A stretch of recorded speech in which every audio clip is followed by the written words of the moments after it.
Hello everyone, welcome back to another 1/6 scale figure video. Today is going to be a very interesting video for me. A video I'm pretty impressed about because I am really impressed with the results that happened here. It is my customization on the '89 Batman suit. Directed by Tim Burton obviously and portrayed by Michael Keating. This is a custom Hot Toys that I attempted to do, and I think my attempts were overall successful. So just for people to understand and briefly know what's happening here, this on the right is the original stock Hot Toys body, while the suit, to be more exact, the pale true type body is just a random 1/6 scale body that I swapped just for the video's sake. And as you can see, it's that really rough, disgusting texture. Also very crappy rubber material that I'm personally not a fan of. And most of the Hot Toys superheroes that they offer have this rubbery, damaging material that, again, not a big fan of.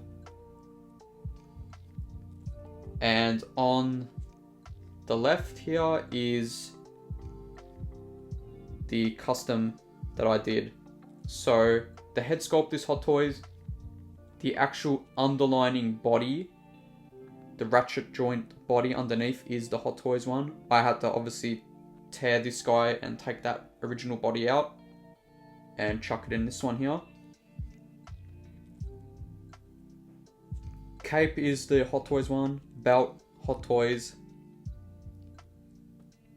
and panning down to the boots, which are Hot Toys. I'm pretty worried to have him stand like this without a display base. I'm ready to just catch him any second just because those boots aren't the best for stabilization. But yeah, overall, it was the body armor that was the main problem. As you can see here, it's nice and smooth, as represented in the film. And this is what Hot Toys gave us.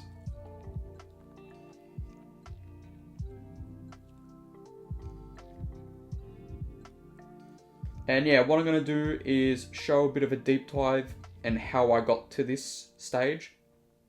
And talk about the suit in particular, because there are some helpful information about the '89 suit that a lot of people don't know.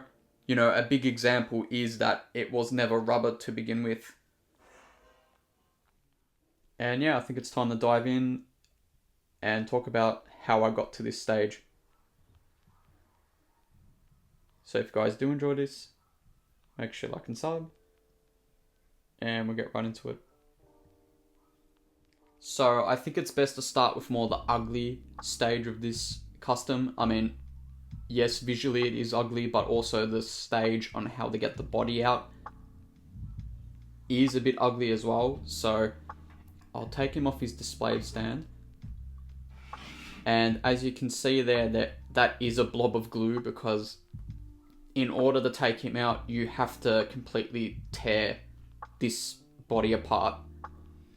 I had the old Hot Toys comedian figure with a similar rubbery type suit, and with that figure it had different splits where they glued it so you can easily take it off. But with this guy, it looks like they molded this on the body, so once it's on you can't take it off unless you actually damage it. So as you can see here, there's a shitload of glue, and this was just for me to show for the video's sake to compare. But I had to grab a knife and completely cut this and then take the body out, which the body underneath you would think is a weak body, but it's actually a pretty strong body. It's just that this suit is so strong, you're never going to get the full potential out of that. Like, this leg just shoots back. Like, it's a very tough rubber material, and Again, I was very surprised that the body underneath has ratchet joints pretty much everywhere. And again, as you can see, the biggest problem, rubber discussion aside, was the appearance of the textured suit. It's far too texturized and damaged. It's just a very weird choice that they did, because I believe the DX wasn't this bad, but people were complaining back then that it wasn't smooth enough, and I don't know why they went so much with this texturing.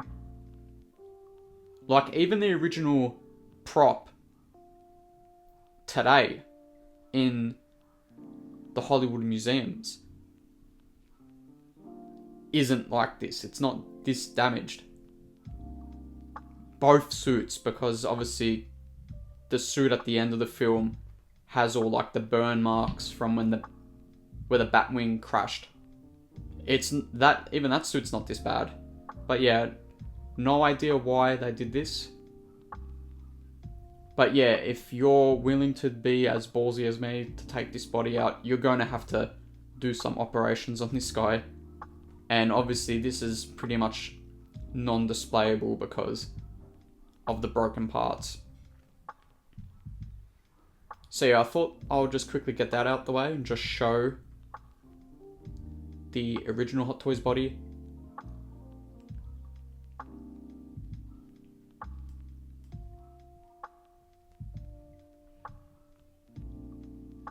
And yeah, what I'm going to do now is grab my custom one and discuss how I went through it and what parts I grabbed and was able to find, because the parts that I grabbed are pretty rare, but I found it for a really, really good price.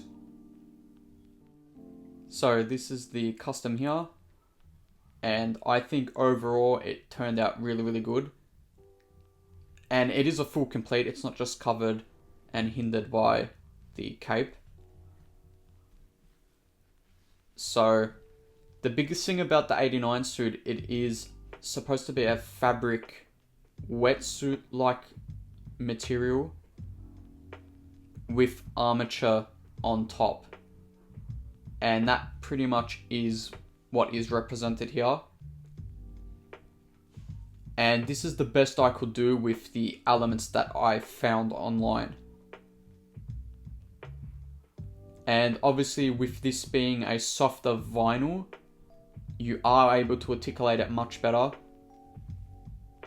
Aside from the leg armor, this is pretty difficult to move around, just because the vinyl is sculpted a particular way.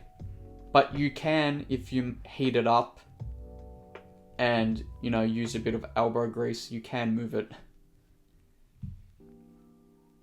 And you got the knee pads there, which I had to use elastic bands to kind of wrap around the knees.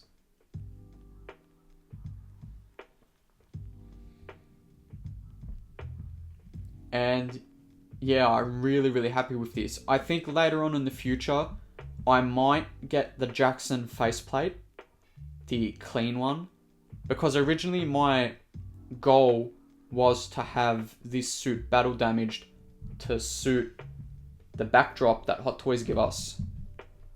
Because in this scene in particular, he's completely battle damaged and disheveled. And I thought, you know, why don't I just battle damage this up and have all the cuts and kind of like the melted suit that he had. But then once I built this and saw it next to the original Hot Toys one, I thought, well, why the hell would I do that? This looks so good, nice and shiny and pristine. Do I even want to damage this? So I thought, screw it, I'm just going to keep it as is, and I might just get the Jackson sculpt.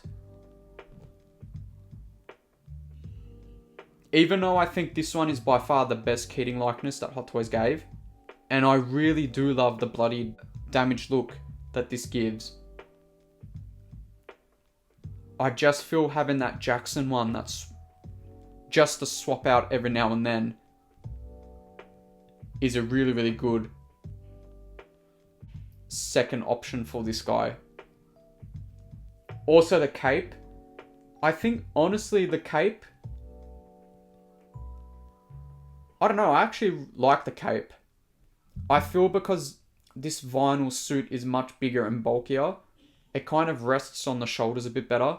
It doesn't have that weird, awkward dip. And also these spikes on the cowl kind of naturally fit on the bulkiness of this vinyl much better than what the original suit gave us. But looking at the cape and zooming in like this, it really doesn't give that leathery batwing that it is supposed to mimic. So yeah, I'm thinking maybe I do swap out and get a Jackson cape and the Jackson faceplate. And then that would really, really complete the set. And also possibly spray painting this a more bronzy gold. Because looking at it now, it is a bit too bright. It shouldn't be the same color as the cowl emblem.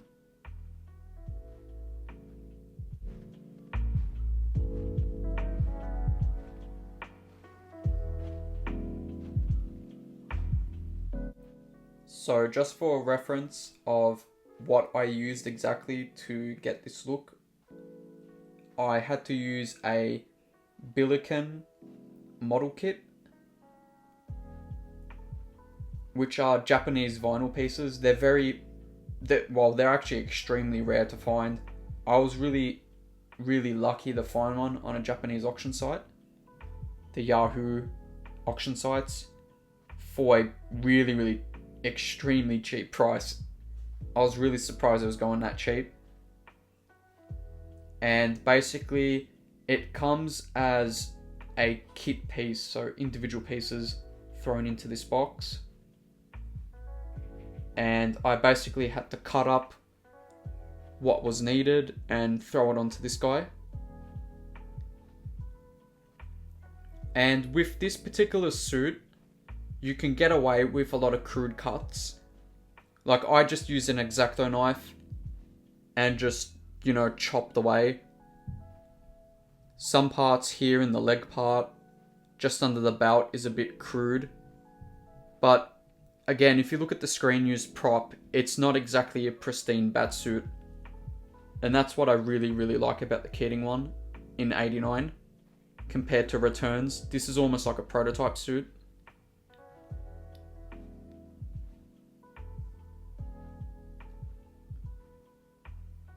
And yeah, I just love the clean smoothness look that the armor gives now.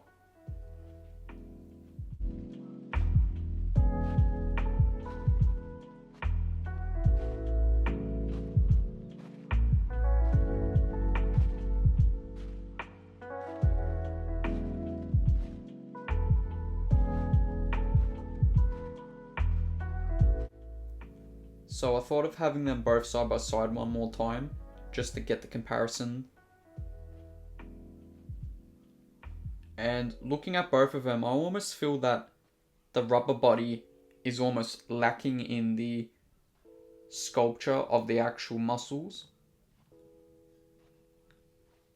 Like looking at the model suit, it looks like it's more muscly defined. That's an awesome shot like that. Holy shit. But yeah, looking at it, it looks like the vinyl is definitely more carved better, if that makes sense, compared to the rubber material. Not as detailed.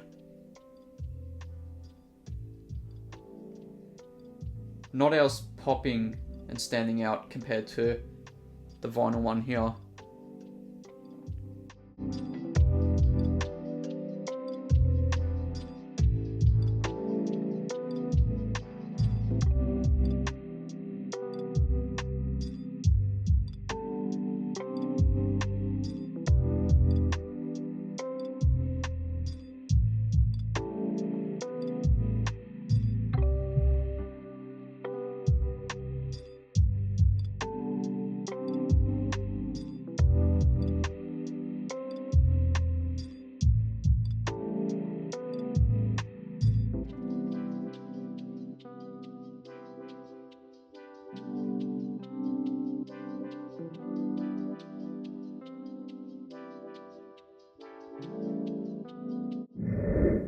And yeah, I think overall that's pretty much it. I think in the future for this figure, definitely an updated cape, a regular Jackson's drape cape, and his faceplate that I don't think it's released yet.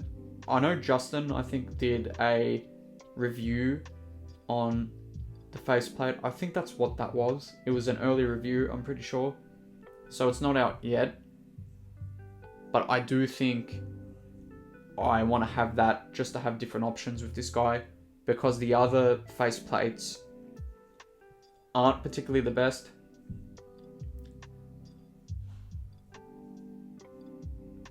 But yeah, I think, not to toot my own horn or anything, I don't really like doing that, but I really, really love the outcome of this. And, you know, the only ones I can thank is like Billiken and all these custom artists that I was inspired by to do this. If it wasn't for them, you know, this wouldn't exist.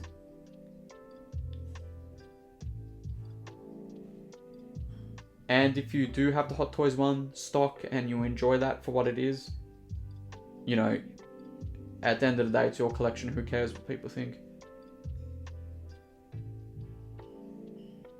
It's still a very, very good figure stock. It's just overall, I wanted to tweak stuff to make it just that bit more accurate. And even something I value more than accuracy is durability and longevity. And with this guy here, it's never going to melt, rot, peel away. And yeah, I'm just happy the way it is now. Just a little more tweaks, like I said, that cape and faceplate. And I think that will pretty much be it for my 89 Batman. So yeah, if you guys did enjoy this, make sure you like and sub. And I'll see you in the next one.